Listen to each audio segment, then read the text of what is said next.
ағайыңызды оңдырмаймыз.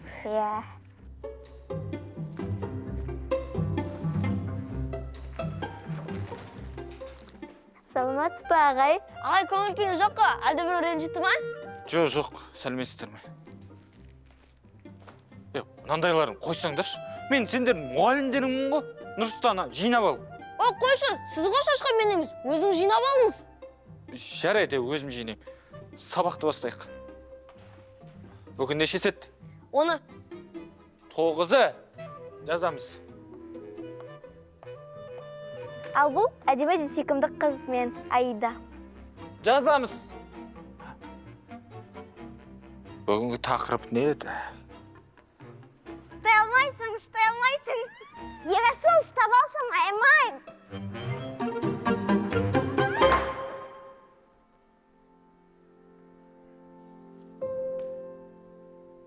Ағай, көзіңізге қарап жүрмейсіз ба? Әкел кітабымды.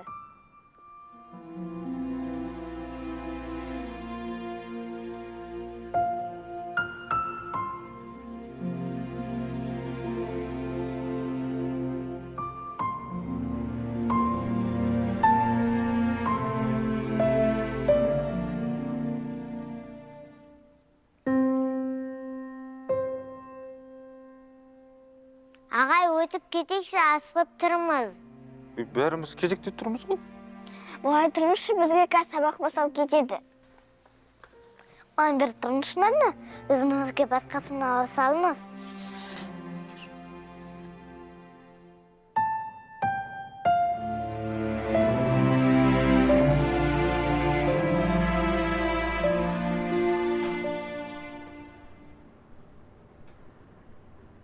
сау болыңдар, балалар. Сау.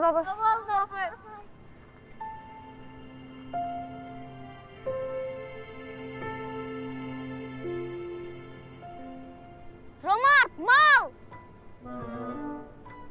Сізге айтып жатқан жоқ па? Жоқ, ана мектепте Жомарт деген бала бар, соған айтып жатыр. Жомарт, ағай, мал! Қой, мен қайтайын, заттарым бар еді алатын. Жақсы, сау болыңыз. Жақсы, балалар, сау болыңдар. Қайт.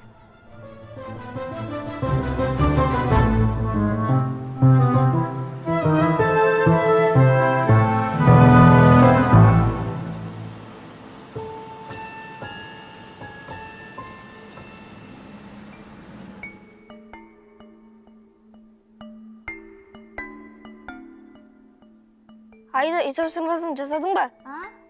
Сабақ оқыдың ба деймін? Мектепте отырым ғой, онсыз да. Негізі біз не үшін телефонға кіріп кеткенбіз? Жай шама, аяғысты не болды? Жоқ, ғалымдардың айтуы бойынша көп балалардың дамуы тежеліп, коммуникация жоғалып, осы телефонның кесері екен.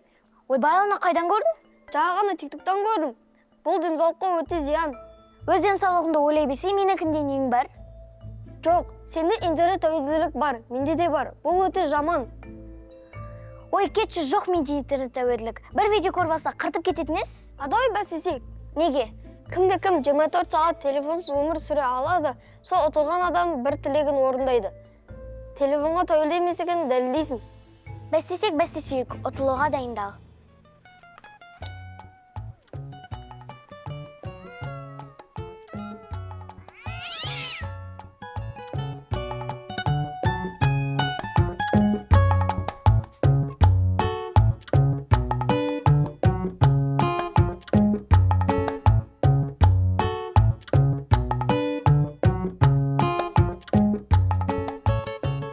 Не істеп тұрсың, не лақтырдың? Ой, бір мысық қой. Мысық лақтырып жібердің ба, неге? Өзі ғой қолым тырнап алған, мен оны аяп сосиска беріп тұрсам. Өліп қалған жоқ па? Ой, білмеймін, қатты шыңғырды бірақ. Сіз де бір шығарса не істер едің? Анандай сәл ала келген ақ-қара мысық емес па? Турасын сен білесің ба, не? Ол Жомарт ағайның мысығы ғой. Ағай өз кішкентайынан өсіріп жүрген мысық бүгін амал жоқ келдің деп жатыр еді. Ой, Жомарт ағайдікі ма, онда болыпты. Өзі қарап жүрмей ма, қолымды тырнап алды ғой. Қаприн жейтін болды ғой. Ой, уайымдамашы, ағай ұрсыды да білмейді ғой. Я, онда жүріңдер, кеш болып кетпей қайтайық.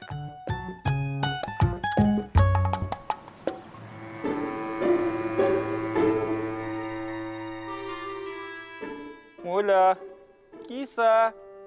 Кис. Киса. Моля, қайдасың? Киса. Ай, Моля, қайда кеттің? Моля, қайда кеттің? Қайдасың, Моля? Ойбай, ағай, не болды? Еркек басыңызбен жылап жатқаныңыз не? Қыздар, сендер мына жерде мысық көрген жоқсыңдар ма? Моля бір күнге әкелген шоқ болып кетті. Муля деген Матина апай ма? Жомарт, сен не мысығыңа менің атымды қойғансың ба? Жоқ. Ол аты өзі сондай Моля деген. Қызық екен. Ағай, сіздің мысыңызды екінші этаждан лақтырып жіберді, кешіріңізші. Біз демесе, мен десе, сені ғой лақтырған. Қыздар, бұл не сұмдық, а? Қалай мысықты екінші этаждан лақтырып жіберуге болады? Апай өзі ғой қолын тырнап алған, мен оны аяп сосиска беріп тұрсам. Жомарт, осы сен неге ессің? Бір еркек сияқты ұрсуға болады ғой? Соны айтам. Өмірі бір сүмірейіп, ынжықтанып жүресің. Бір кішкене, ой деп, еңсеңді көтеріп. Мұғалім сияқты болсайшы. Сол ғой кейде өзіміз ұялып кетеміз. Сендер неге мен артымнан қайталап тұрсыңдар? Бар сыныптарыңа барыңдар. Сен бар ғой, сүмірейіп бір мінез қоссайшы кішкене өзіңе. Мына тұрыңмен қалай үйленбекшісің? Сүмірейіп, жалғыз өзің қаласың сен.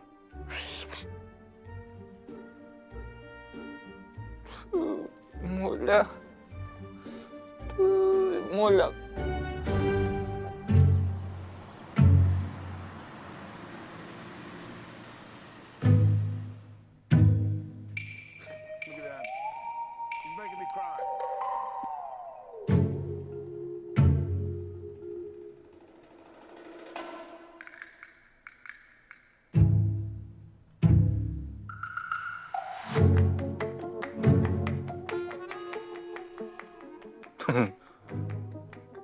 Два-три.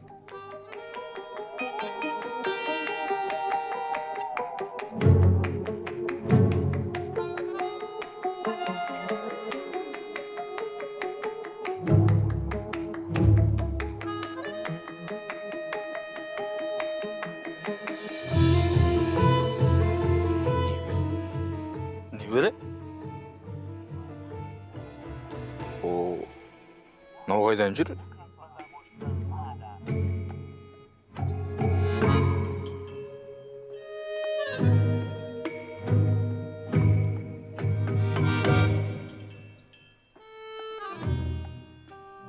Ағат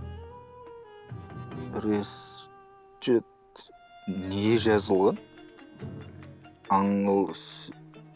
Аңат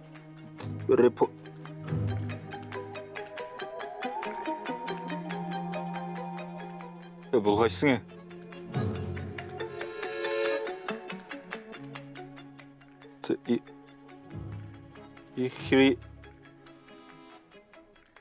Ей!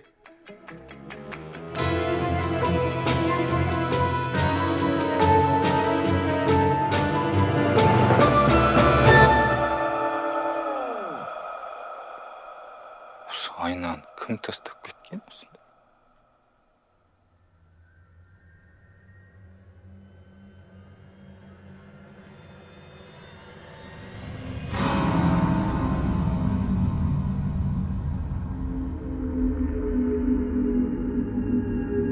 Сен кімсің?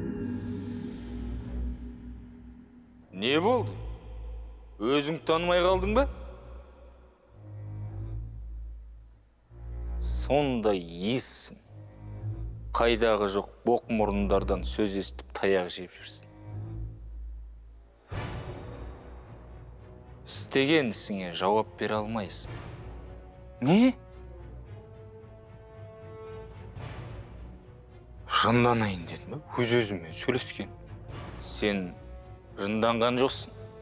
Сен жай ғана қорқақсың. Қаласаң, мен сенің өміріңді өзгертіп берейін. А? Не? Өзің қараш. Саған қазіргі өмірің ұнай ма? Сен не істей аласың? Сен билікті маған бер. Сол кезде көресің. Жарай ма? Жарайды.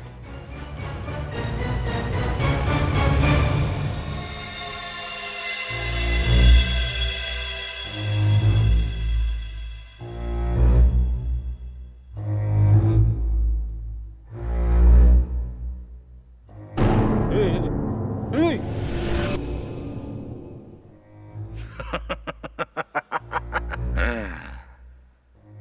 Мен мұнда қалай түстім? Не істедің? Ал сен не ойладың? Әр сиқырдың өзінің өтемі бар. Қорықпа. Сен ол жерде көп отырмайсың.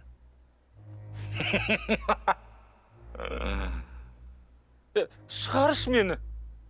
Босатшы, өтінем, босатшы. Ай! Босат!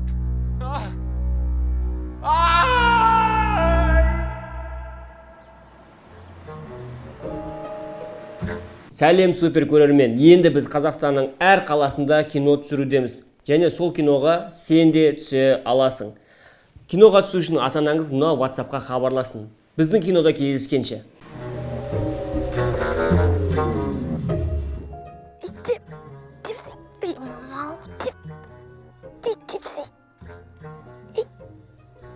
Сағынғы бүгін Жомарт ағай көрінбей қалды ғой. Кеше бізге қатты ренжіп қалған сияқты. Ойбой, неге біз несі қойдық? Неге маған олар десе береді деп па? Саған күлкі болса болып, адамда көңіл деген нәрсе болады ғой. Ренжіп жұмысқа келмей қалған болса ше, бүгін кешірім сұраймыз.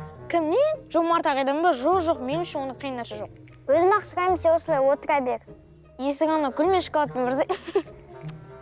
Чүй.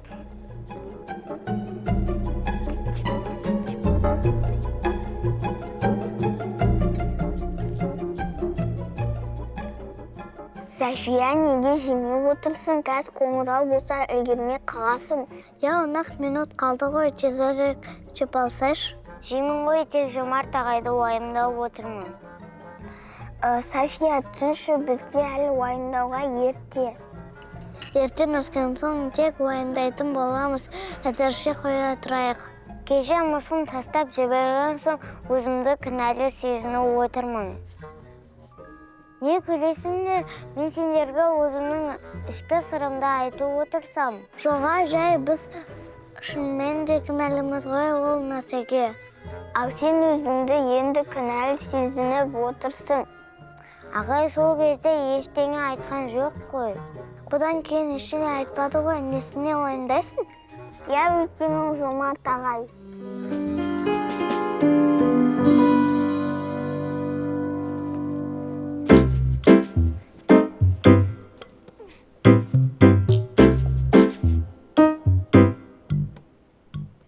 Жомарт ағай ғой?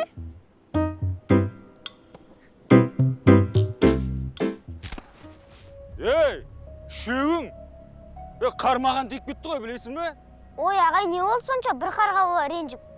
Бірге ше бе? Қармаған тейді ғой, білесіңдер ме? Кешіңізші ағай, бақымны қалды. Қалай кешеші? Сен, неге бақ тұрасың? Ағай, жіберсаңызшы. Енді тыныш жүріңдер, ей. Бұндар ма?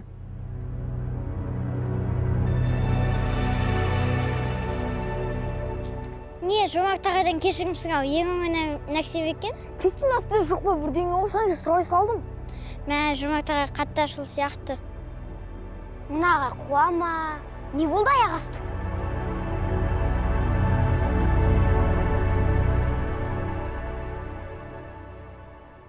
Жомарт ағай кешікті ғой бүгін. Айтпа, мына қағазда шіритін болды ғой.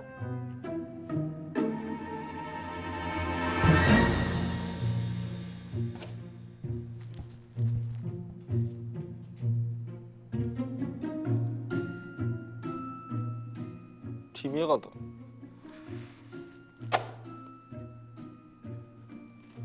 Не бұзық болып отырсыңдар? А? Кім шашқан? Ағай, біз емес сіз шаштыңыз ғой. Я, мен өз көзіммен көрдім сіз шашқаныңызды. Бергеші бері. Бір кел. Ағай, Кім ауырып шашты? кетті. Мен шаштым. Сен шаштың ба? Сен ше? Жина, Неге мен жасауым керекпін? Өзіңіз жасаңыз. дәл осындай болып тұрғың келе ме? Жоқ. О, жина онды. Жинаңдар. Қара бұларды.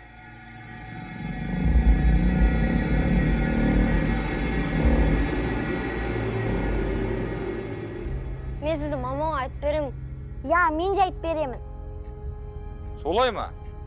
Олай болса мен де айтып берем сендерді ата-аналарға.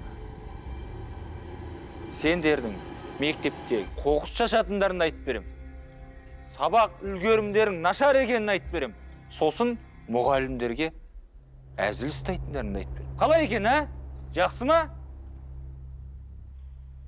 Тез сабаққа дайындалыңдар. Сабақ оқимыз.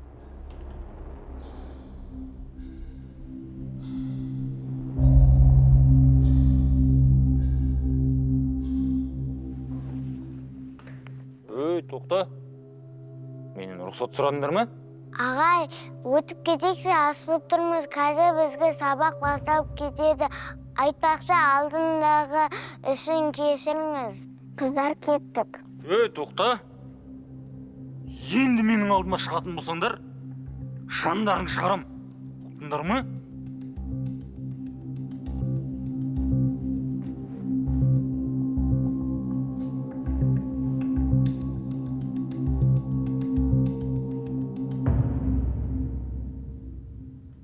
Сендер қандай адамсыңдар өзі, а? Сендерге не істесем болады? Апай, кешірші, бәріне Ерасыл кінәлі. Сен жаман сатқын екенсің ғой, я? Екеуің бірге жүрсіңдер, екеуің де кінәлісіңдер.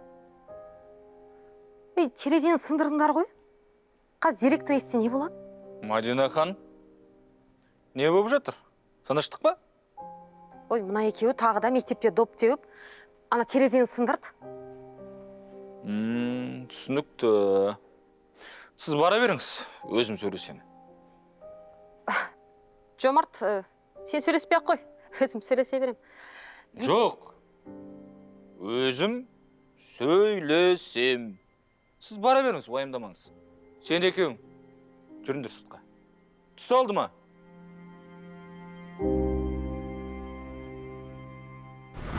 Ағай, сіз сөйлесем деген сияқты едіңіз ғой? Ал қазір мүлдем сөйлеп жатқан жоқсыз. Кешіріңізші, ағай, енді қайта алынбайды. Я, ағай, кешіріңізші. Сөйлесін тұрғып. Мен сендермен есте кетпейтіндей қылып сөйлесем. Шап!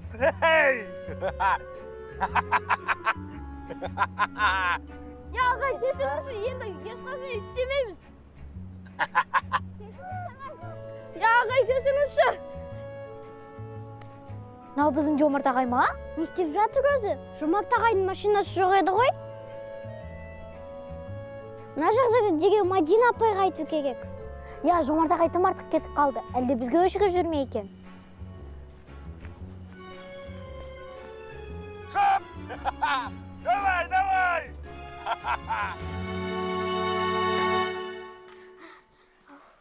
Сол қазір тапсырма бой. Бұл не әдепсіздік? Сыныпқа кіретін кезде есікті тоқылдатып, рұқсат сұрау керек қой. Менің сабағымды бөліп жатсыңдар екеуі. Ой, апай, әдепсіздіктің көкесі сыртта болып жатыр. Әрине, сырттағы әдепсіздікті реттеу үшін білім алып жатырмыз ғой.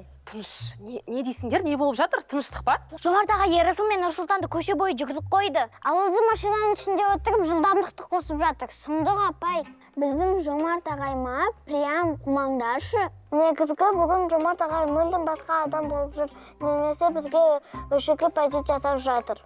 Не істеп жатса да мына ісі тым артық қой. Мектеп оқушысын олай қинауға болмайды. Тынышталыңдар. Қазір сыртқа шығып, не болып жатқанын көріп келеміз. Қыздар, маған көрсетіңдерші, қайда болып жатыр? Бұл не сұмдық? Мұндай жағдайда сыртқа шықпай отырып қалуымыз керек бізде. Негізі, бізге шық деп айтқан жоқ қой. Бірақ біз біреуді қашан тыңдап едік.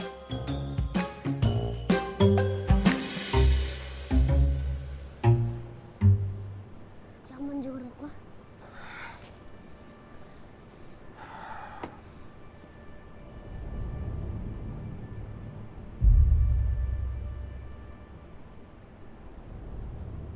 Енді мектептің ішінде емес, осылай сыртта ойнайтын боласыңдар. Қалай? Шаршадыңдар ма? Ағай, осы деген ойнамай қойға бола ма? Аузыма ойын деген сөзімді алғым да келіп тұрған жоқ. Ағай, осымен біткен болса ішке кірейікші. Жаман жаурық біттік. Жоқ, ішке кірмейсіңдер. Мына суықты менің ашу ызам деп біліңдер. Осылай тұрасыңдар. Жомарт, сен есің дұрыс па? Кішкентай балалар емес па? Жүріңдер, ішке кіреміз. Жүріңдер ішке кірейік. Мүмкін асханаға барып, Берасыл мен Нұрсұлтанға ыстық шай ішіп, жылынып алу керек. Иә, сөйтіңдерші. Ал сен мен енді басқаша сөйлесеміз. Директордың алдына барып, осы мәселені шешетін боламыз, ұқтың ба? Ей, маған олай бұйырып сөйлеме. Өз орныңды біл. Түсіндің бе? Былай тұршы былай. Мадина апай, бәрі дұрыс па? Ішке кірейік. Жоқ, барлығы дұрыс. Жүріңдер, ішке кірейік. Бұл мәселені директорға айтып, өзім шешетін боламын. Жүріңдер, тоңып қалдыңдар. Жүр. Не істейді сендерге, ағай? Бәрі дұрыс па? Тоңып қалдыңдар ма?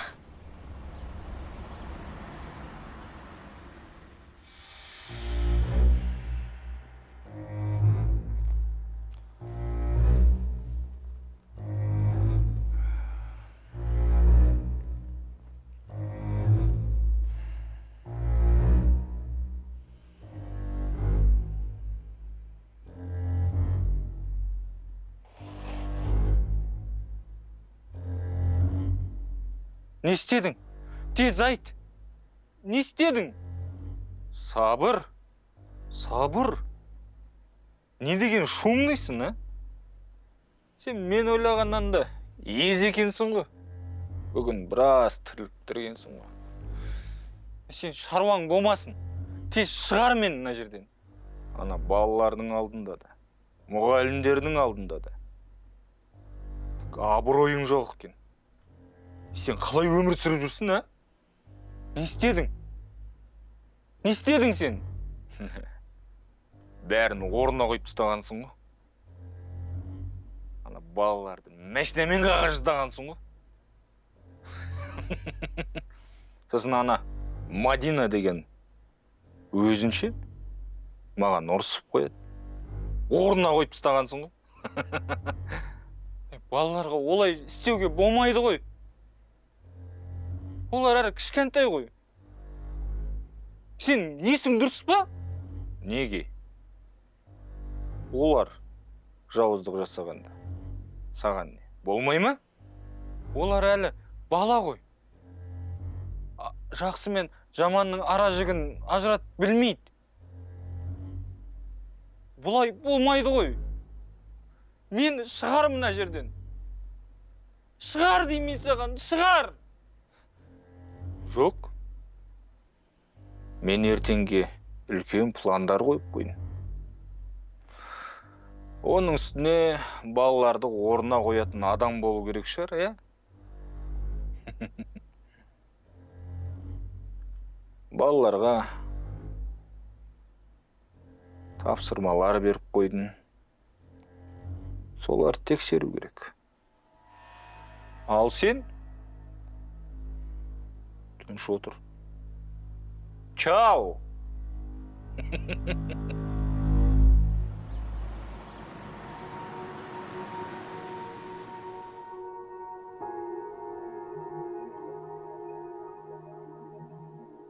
Болды, мен шаршадым. Армен қарай жұмыс істейтін зауқым жоқ.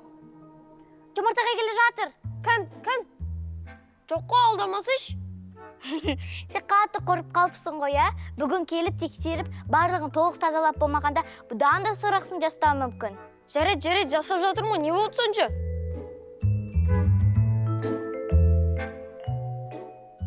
Осыдан бір баланы сағы жабыстырған көрсем, аямаймын. Не мына адам деген сен қара көрік қой.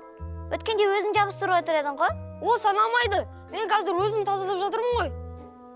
Я, өзіміз тазаласақ неприятный нәрсе екен ғой.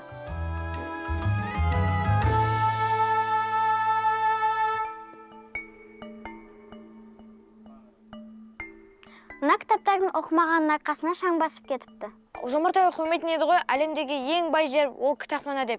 Соны айтсай, түгі жоқ сияқты көрінеді. Осы ісіміз үшін ақша төлей ме? Бермейді әрине. Жомарт ағайға ұрсып жазаламасын десең, істеп тастау керек. Қызық, адамның бір күнде өзгеріп кетуі мүмкін емес қой. Жомарт ағайды айтам, қалайша бір күнде өзгеріп кете салды? Егер мына жерді дұрыстап жинамайтын болсақ, мені де жүгіртіп қоятын сияқты. Аяғым сесіп тұр. Ондай тегек тұрып тез істеп тастайық.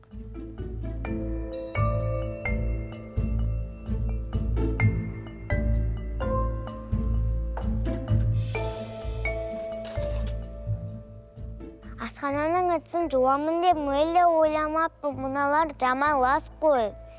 Айтпа, не деген қиын жұмыс, қаншама оқушы келеді.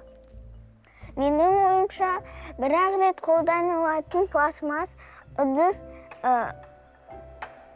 болғаны дұрыс сияқты. Не сонша көп деймін да? Мен Жомарт ағайдан кешірімді сұрамаймын деп шештім. Неге сұрайсың, бір мысық үшін тірлік беріп қойды. Егер бұдан да қатты бұзық болатын болсақ, үйін жинатып қоятын сияқты. Қап, мұзық кетті, енді мұна ыдысты сындырып алдым. Енді не істейміз? Бір ғана ыдыс қой, сырттағы қоқысқа тастай салайық, ешкім білмей қояды.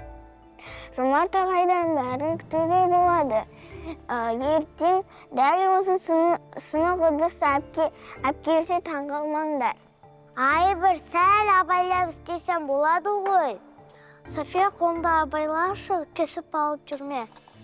Қолды қоя берші, ыдысты айтса, Жомарт ағай көріп қоймай көзін құртайық.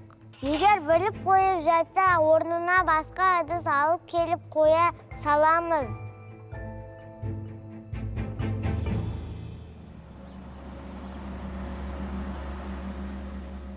Ағай, сыныптың ішіндегі барлық сағыздарды алып, полын тазалап қойдық. Я, ішіне кілем төсеп үй қылып жіберуге болады. Көрдім қалай тазалағандарыңды. Мынау не? Өзім жинап шықтым о сағыздың бәрін. Ағай, бұл біздің сыныптан емес шығар?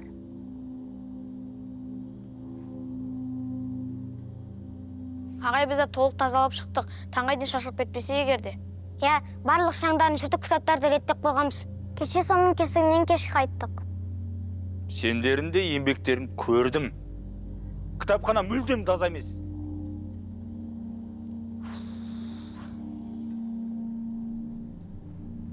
Ағай, біз асханадағы барлық ыдысты жуып тазалап қойдық. Мен барлық қоқысты шығарып қойдым. Қазір үші сондай таза, тіпті тамақты жерге отырып жеуге болады. Мен бір нәрсені түсінбедім. Асханада бір ыдыс жетіспейді. Демек, сендер оны сындырғансыңдар. Айттым сендерге, Жомарт ағай біліп қояды деп. Мен оны сонша еңбекпен тығып келдім ғой. Кешіріңізші ағай, біз байқамай қалды. Жомарт, көріп тұрсың ғой балалар қолдарынан келгенше жасаған. Олар ұқыптылықпен жасамаған. Балалар мектепке білім алу үшін келеді. Мектептің жұмысын жасауға міндетті емес. Бұның тым артық. Оқушылар, сендер шыға беріңдер.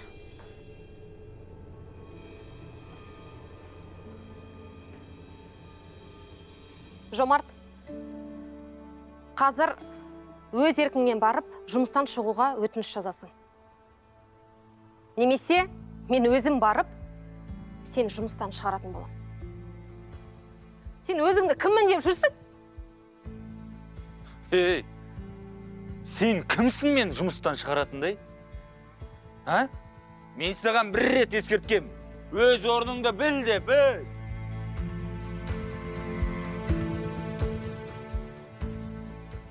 Мен анау.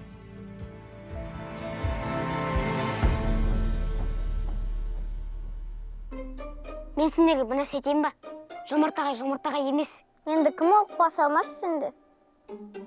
Жоқ, Жомарт ағайдың жүруі, кино, сөйлеу басқа бір адамдікі сияқты. Мен таптым, бәлкім ағайды өзге ғалам шарлықтары ауыстырып қойған шығар. Қайдан шығардың оны?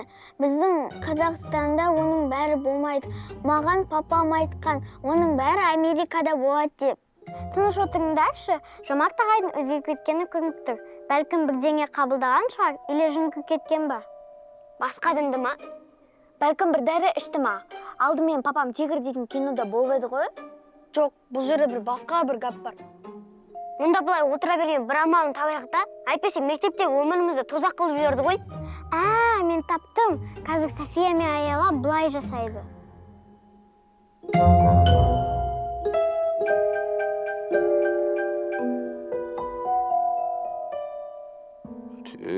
Адамдар не деген ақымақ. Өмірлерін көрсетіп, қаншалықты қауіпке ұрынып жатқандарын білсе ғой, Сен бірінші кірші. Неге мен сен бірінші кірсей? Айғайласа жылап қалам ғой. Мен жыламайым ба сонда? Кіріңдер. Маған не айтасыңдар? Біз не ғой ана неше? Не біз ағай алдында Шымкентке барғанбыз ғой. Сол кезде менің ішім ауырып қалды да сосын. София.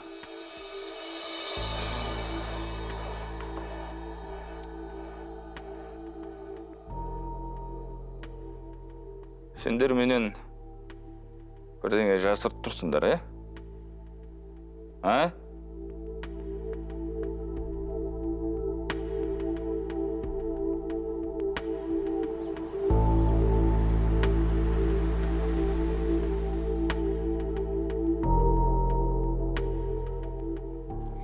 Ағай, үйінде құлттамайды екен ғой, жынды ма? Ұрлап кетеді, нешті, жоқ шығар. Мен есікті кинода қандай ашам ба деп келе жатсам? Тез үйді қарап шығай, Жомарт ағай любой момент келіп қалуы мүмкін.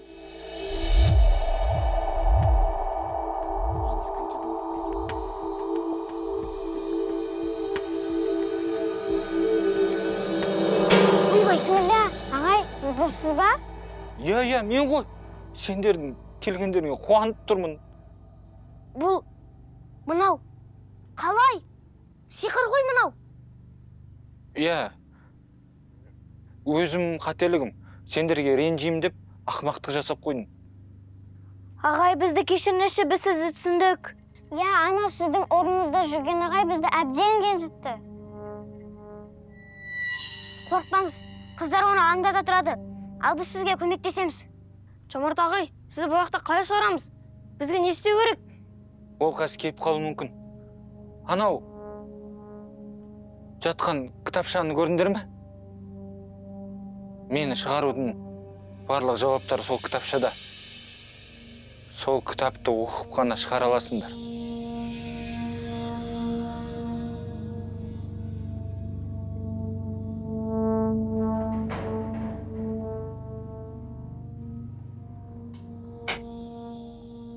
Жарықтың бәрін кім жаққан?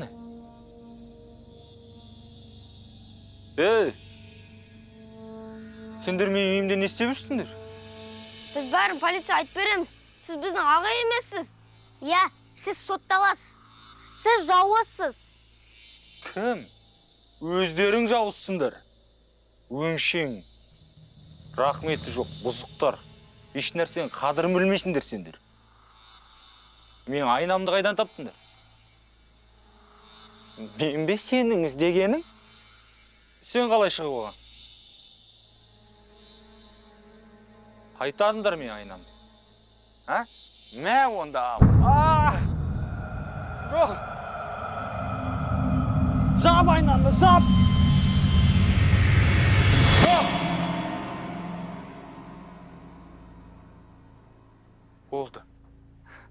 Рахмет, балалар.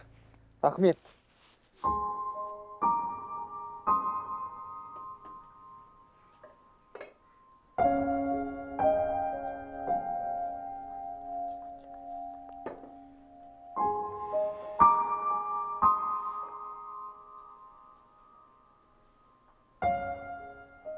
Кешірші ағай, біз өте бұзық болдық.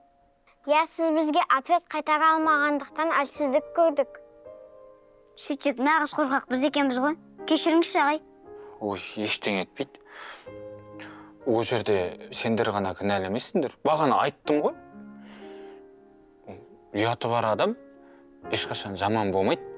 Сендер өз қателіктерін түсіндіңдер. Сол мен үшін солда жетістік. Қарны ашып кетті. Пицца заказ беріп, шай ішіп отырып әңгімелесеміз бе? Я сөйтейікші. Иә, ана мектепте не болды мен жоқ кезде? Майдың апайларың қалай? Ол маған ренжіп жүрген шығар, Апайға өзіміз жеткізіп айтамыз. Я сіз уайымдамаңыз. Иә, рахмет сендерге. Ал, шай ішейік.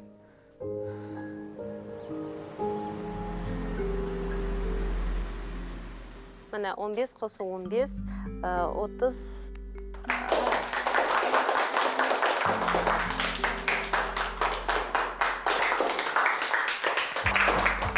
Қош келдіңіз ағай. Ағай, сізді ұзақ күттік қой. Сәлеметсіңдер ме, балалар? Балалар болған оқиғаның барлығын айтып берді. Бірақ әлі де рас өтірігіне сене алмай тұрмын. Кешірші. Бәріне кінәлі менмін. Егер арыз жазам десеңіз, мен қарсы емеспін.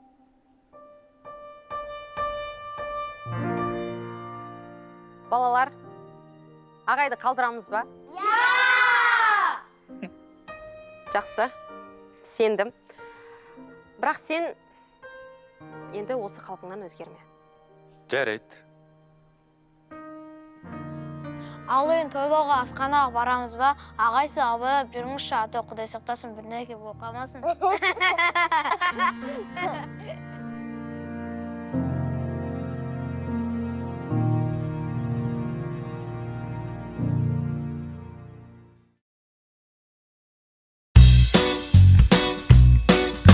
Менің аты жөнім Үсен Арсен. Менің аты жөнім Исабек Аяро. Менің атым Зияда Нұрсұлтан, жасым 12-де. Менің есімім Разақ Сағинұр. Мен 123 гимназияның мектебінде оқимын. 3 сынып оқимын, жасым 9-да. Менің аты жөнім Тоқтасын Аяла. Менің жасым 7-де. Маған қатты ұнағаны ағайға қаратып, ағай мені көтеріп алған кез. Маған кинода ұнаған заттарым ол Нұрсұлтан екеуміз Жомарт ағайдың айтқанын істеуі. Жалпы маған сол Нұрсұлтан мен Ерасыл машина қуалаған ұнады. Маған ең соңғы жағы ұнады. Сағинұр асханаға барып тойлайық деген жері. Маған Жомарт ағай Ерасыл көтерген ұнады, және кешіріңізші ағай дегенде ұнады. Және ағай ұрысқан ұнады. Асханада тұрып былай тұрыңызшы деп айтқан. Эмоциям шыдамай қалып, көп күліп қоя беру. Маған қиын болған ештеңе болмады, барлық оңай болды, түсірілімі сондай. Осы сахнада ең соңғы жағында ағайды біз өзіміздің ағайды көрген кезде Сағинұр асханаға барып тойлайықшы деді. Маған қатты қиын болғаны ағай ұрысқан қиын болды. Және ағайға сөз айтайын деген кезде қиын болды. Ешқайсы. Егер мен сияқты киноға түсейін деп отырсаңдар, кино көп көріп, соны қарап дайындалып, егер киноға түсіп отырсаңдар, камераға қарамаңдар. Ұстаздарды тыңдаңдар, сабақты жақсы оқыңдар, апайларды, ағайларды айтқан істеңдер, үлкендерді құрмете беріңдер. Мысалы, кейбір балалар қазір алдыға қарай ұмтылмайды. Орындарынан тұрып, бір жерге барып, кастингке немесе бір спортсаға қатысаң, алдыға қарай ұмтылу керек. Бір орында жата берсек, біз ештеңеге ұмтыла алмаймыз. Құрметті мейрам киносасына түсетін адамдар, сіздерге сәттілік, сіздер кастингке келіп кастингтен өтіп осы киноға түсуіңізге тілектесім, сәттілік сіздерге де. Мама, папа, мен сіздерді жақсы көрем. Сіздердің арқаларыңызда мен осылай киноға түсіп отырмын. Мама, папа, сіздерге өте рахмет осы киностудияға алып келгеніңіздеріне.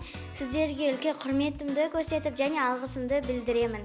Мен сіздерді қатты жақсы көремін. Мама, папа, сіздер үшін осы Мейрам киностудиясында апарғаны үшін өте көп рахмет.